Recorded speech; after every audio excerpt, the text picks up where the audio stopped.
हुए हैं doctor Premlata Verma ma'am हैं। प्रोफेसर रही हैं, मोर देन 35 इयर्स का काउंसलिंग और टीचिंग और इसका लेक्चर का एक्सपीरियंस रहा है। उसी तरह प्रोफेसर अरुण सिंह सर हैं, अरुण कुमार सिंह सर, काफी जाने माने लेक्चर रह चुके हैं, लेखक, स्टूडेंट्स फ्रैटर्निटी में काफी पॉपुलर हैं।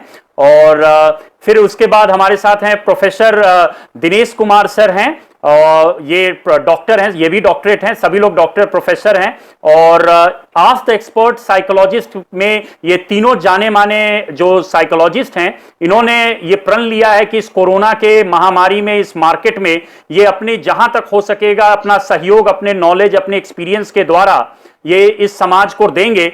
तो मैं आपका स्वागत करता हूं मिस्टर आरएम इस आस्क द एक्सपर्ट के पहले सेशन में। You are the first candidate, तो आप अपना बारी बारी से सवाल पूछेंगे और मैं आपको कनेक्ट करूंगा एक एक जो एक्सपर्ट्स हैं, जिनसे जो आपके इस सवाल को सुनेंगे और आपको सही जवाब देंगे। तो आप जो क्वेश्चन के लिस्ट मुझे आपने दिया था, आप मुझसे बारी बारी रेलिवेंट सवाल, जो भी आपके चैलेंजेस हैं साइकोलॉजिकल या स्ट्रेस रिलेटेड या इस मार्केट में एम्प्लॉयमेंट वगैरह, हेल्थ इश्यूज, कोई भी आप सवाल जो आपको है, आप रेलिवेंट सवाल आप पूछ सकते हैं, and experts are there. So over to you and to the respected expert panel. कई बार ऐसा होता है मैम कि कई बार लगता है कि मैं बहुत कुछ कर सकता हूँ, मोटिवेशन होता है, लेकिन उसके बाद वो चीज कई बार ये लगता है कि बहुत डाउन फील करता हूँ अपने आप को, डिप्रेस्ड, कि मैं कुछ नहीं कर सकता हूँ। जी। तो ये क्यों होता है, ये समझ में नहीं आता है। इसके पीछे की वजह को थोड़ा एनालाइज करना कि आप पहले तो देखिए, कई बार होता है कि हमारे मन में बहुत सी बातें आती हैं पर वेग होती हैं, स्पष्ट नहीं होती हैं। हम ये भी करना चाहते हैं, हम सोशल वर्क करना चाहते हैं, हम टीचिंग करना चाहते हैं, हम अपनी पहचान बनाना चाहते हैं, हम बहुत बड़ा काम करना चाहते हैं, ये सारी बातें मन में आती रहती हैं। पर आपको ये जानना पड़ेगा कि हर व्यक्ति की लिमिटेशंस हैं, हम सब कुछ नहीं कर सकते, और छोटी छोटी अचीवमेंट्स को लेते हुए अगर हम चलें और हर अचीवमेंट पर प्राउड फील करें, तो आगे चलकर आपके वो छोटी छोटी चीजें जब अक्यूमुलेट होंगी, तब आप अपने आप में कॉन्फिडेंस फील करेंगे कि मैंने ये अचीव किया है। ठीक है, और ये अचीवमेंट की जो फीलिंग है, ये आपको मोटिवेट करेगी। अभी आपके जितने भी प्लान्स हैं, सब आइडिया के लेवल पे। जब तक चीजें ग्राउंड लेवल पे नहीं आती हैं, तब तक आपको ये भी नहीं पता चलता कि उसमें क्या कठिनाई आने वाली है। फॉर एग्जाम्पल, आप अपना काम शुरू करने वाले हैं, तो उसके लिए आपको फाइनेंस चाहिए। ठीक है, आप वर्कआउट करें कि आपके पास फाइनेंस कितना है। ये सब ऑब्जेक्टिव चीजें हैं जिनके बेसिस पे आप प्लान बनाते हैं। अदरवाइज आप सिर्फ मन में प्लान बनाते हैं तो, और वो वर्कआउट नहीं करेगा, तो आप लगातार डीमोरलाइज होते रहेंगे। जब तक कोई चीज सामने नहीं आती है, तब तक हमें उसका रिवार्ड, उसका पता नहीं चलता है कि ये हमारे लिए कितना अच्छा है। तो ये जरूरी है कि आप चीजों को पहले अपने मन में, अपने दिमाग में क्लियर करें। ठीक है? Yes ma'am. इसमें क्लैरिटी होना बहुत जरूरी है, क्योंकि बहुत बातें अगर एक साथ दिमाग में आ रही हैं, तो आपको पहले खुद से ये डिसाइड करना पड़ेगा कि हम एक आइडिया को लेके चलेंगे। ठीक है, उसमें जो बेस्ट आइडिया है वो आप चुनिए और उसको लेके काम करिए। Okay ma'am. आप और अन्य एक्सपर्ट से भी बात करिए, फिर हम लोग वापस आएंगे। Thank you ma'am. Mister RM, मैं और प्रोफेसर साहब, अरुण सर, अगर आप कुछ इस पर इनपुट देना चाहें मिस्टर आरएम को।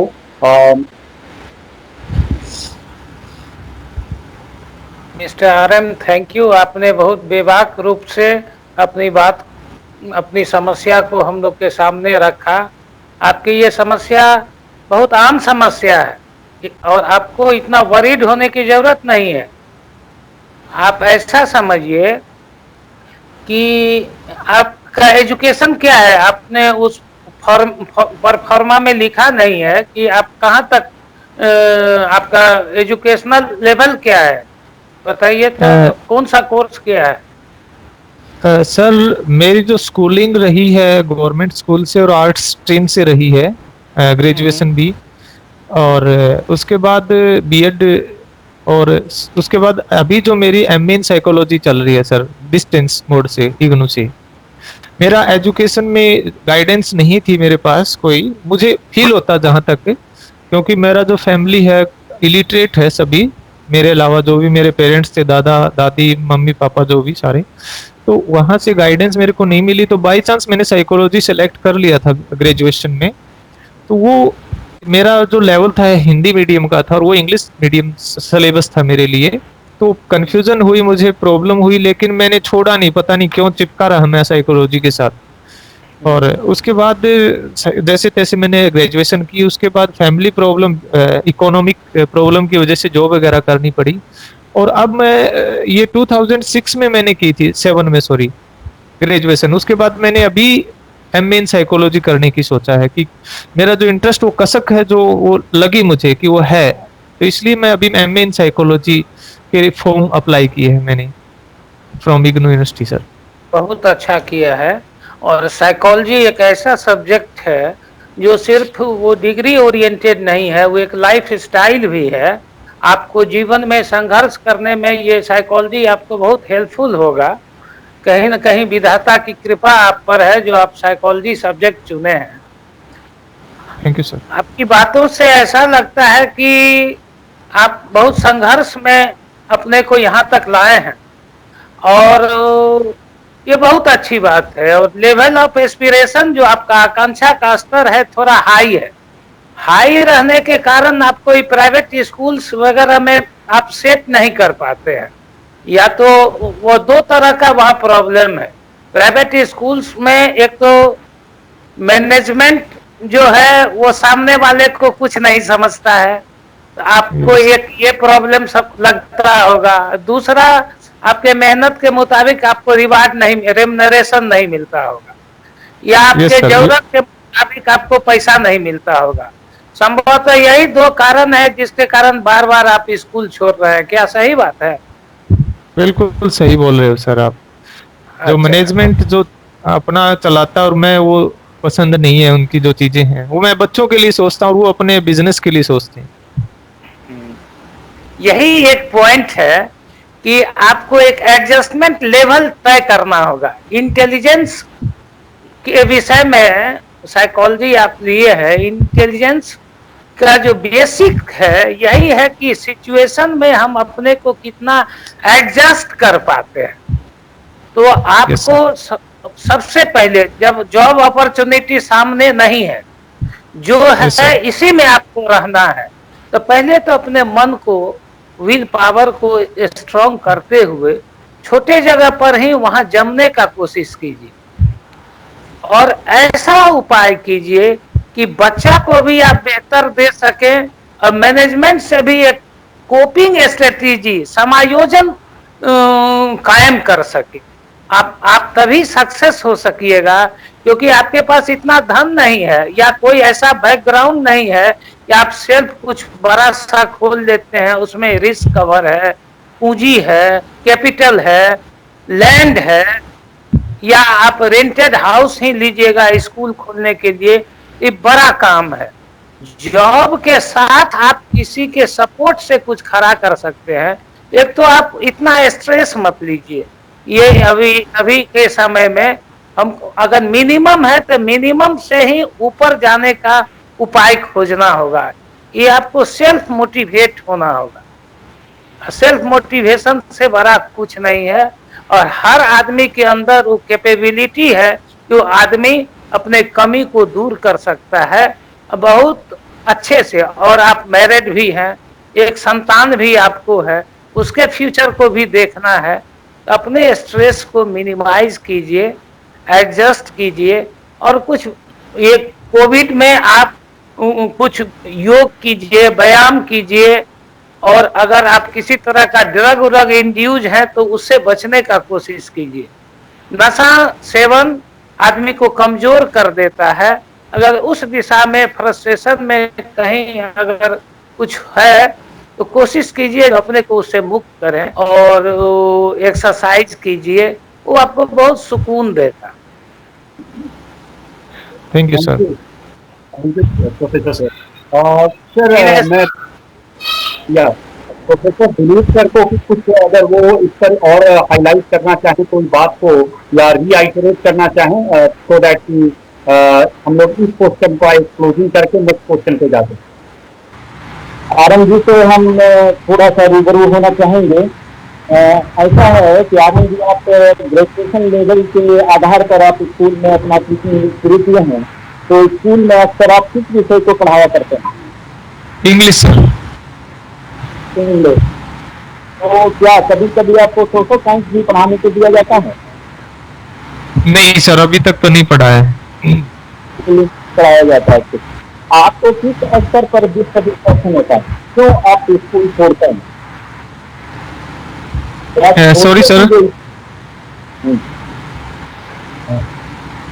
Sir please repeat your. Yes, my question is कि why do you want to leave the school? जिससे स्कूल को आप छोड़ना क्यों चाहते हैं, या आपके अंदर ऐसी इच्छा क्यों होती है? सर मेरा जो बच्चों को सिखाने का देने का जो है वो तरीका शायद चेंज है। मैनेजमेंट कुछ चाहती है भाई आप चीजों को दिखाइए, दिखावे पे ज्यादा यकीन करती है। मैं उनके अंदर वो चीजें इनकलकेट करना चाहता हूँ ताकि उन बच्चों को एट प्रेजेंट वो शायद ना दिख रही है लेकिन इन फ्यूचर वो उनके लिए शायद फायदेमंद है। तो कुछ चीजें हैं मैं अपने तरीके से चीजों को करना चाहता हूँ, तो वो थोड़ा मैनेजमेंट का ही हो जाता, मैं उससे सेटिस्फाइड नहीं होता, उसके रूल और रेगुलेशन से सेटिस्फाइड नहीं होता हूँ सर कहीं ना कहीं। उसके रूल रेगुलेशन का मतलब आपके मोड ऑफ टीचिंग को मैनेजमेंट पसंद नहीं करता? नहीं, मैनेजमेंट पसंद करता है। मैनेजमेंट मैंने अभी तक रिजाइन लगभग मैंने ही दिया है हर जगह से। ऐसा नहीं कि मेरा जो मोड ऑफ टीचिंग है उससे मैनेजमेंट ने मुझे रिलीव किया हो, मैंने ही रिजाइन दिया है। वो मैं उनको पसंद नहीं करता, मतलब ये कह सकते हैं हम।